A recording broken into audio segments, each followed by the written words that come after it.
Thank you so much, Tim. Now let's go back to University Arena on the campus of Western Michigan University. And that's where we find political reporter Rick Albin live. Rick?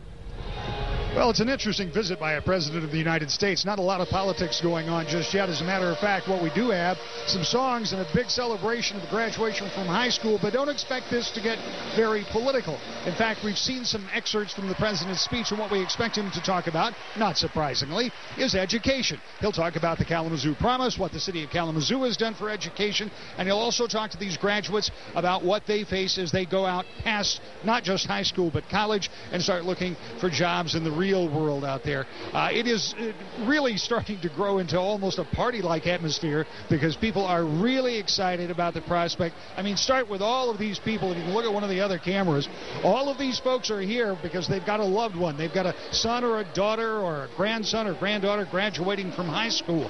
That's pretty good in and of itself. And then you get a big crowd together with some good entertainment. And then, to top it all up, the President of the United States says he's going to make one of those very rare appearances at a high school, and he's going to speak here for Kalamazoo Central High School's class of 2010 commencement.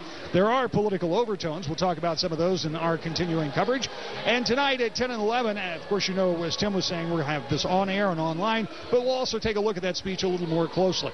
We've got a lot more coverage from Kalamazoo and a lot more to tell you about as we're just getting started. In fact, this ceremony doesn't even start in formally for another 35 minutes. Right now, we're live in Kalamazoo. I'm Rick Albin. Back to you. Thank you, Rick. We have crews all over the Kalamazoo area as we continue our special coverage of a presidential visit. It continues on 24-hour News 8 at 6.